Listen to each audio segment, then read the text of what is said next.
In amateur boxing, it was very difficult to attract young females into gyms because it was seen as a male sport. But there were words about this very talented young female boxer from Ireland, Katie Taylor. I love my sport. I started boxing as a 9 or 10-year-old. The only girl boxer I knew in the country at the time. Women's boxing wasn't even sanctioned as a sport in my country when I started boxing. I grew up in a family of boxers, I guess, and my dad was a fighter. My 2 older brothers boxed as well. My mum was also the first female boxing judge in the country, so she was a pioneer in her own right. She was an all-rounder. She was very good at lots of different sports, but her real passion was boxing. She showed signs of being very good at that from a very early age. She had gloves on her as soon as she could stand up. Do you like boxing? Yeah. What do you like about it? It keeps me fit and all my friends like me doing boxing. She had this competitiveness about her that she always wanted to win, and there wasn't too many female fighters around at the time.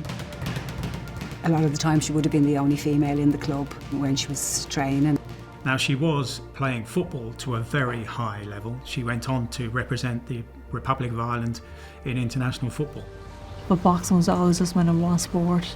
There's just something about the sport, the grit that involves, the determination.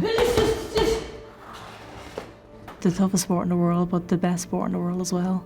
Boxing was nagging away at her, as if by some spiritual sign that she was dragged towards the sport. She basically had to pretend to be a boy to fight, so she had to write down Katie Taylor. And as a woman, I can just think of all the different reasons where you would feel not just unwelcome, but nervous and a little bit daunted in certain environments. To walk into a boxing gym where you're not even allowed to be a girl to compete, that for me says a lot about the kind of woman she is and the kind of character that she has. Like, that takes balls, funnily enough. You know what I mean? For want of a better phrase. I think Katie always knew that it was her destiny to fight in the Olympics, which was a very strange thing when it's not an Olympic sport, you know, but she just really believed that it was her destiny. When it first became rumoured that women's boxing might become part of the Olympic Games, they looked at Katie Taylor's performances at the World Championships in China in 2008. And Katie Taylor's performances were part of the factors that they used in judging that it was time to introduce women's boxing into the Olympic Games. 2012 was key for women's boxing because that's when the world came together and decided that they were going to have national boxing teams for women. Great talent coming from all over the world and getting that big stage, which was the Olympics. That's where Marlene Esparza, Clarissa Shields, they all came from that pool of talent. I watched the Olympics that year. I had my kids there watching to just witness these girls fight for the first time in the Olympics. And obviously, London 2012, there's no way you cannot be aware of Katie Taylor. It's interesting because we think Irish fighter and we think men, they go back in history. And then I saw all that embodied in Katie Taylor. That will, that grit, pushing through, and finally getting that gold medal back in 2012. That was amazing. The first time I saw women's boxing on television was at the London 2012 Olympics.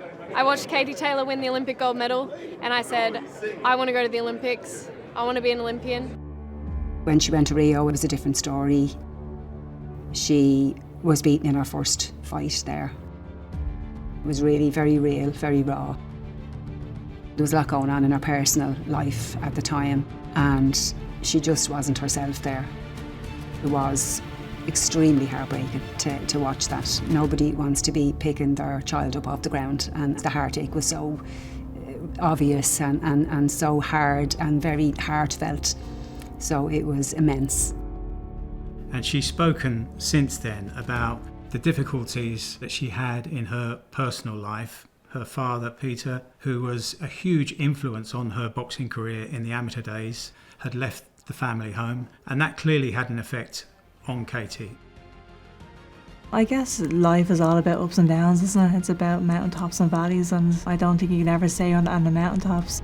I think you have to have the valley moments to actually enjoy the mountaintop moments.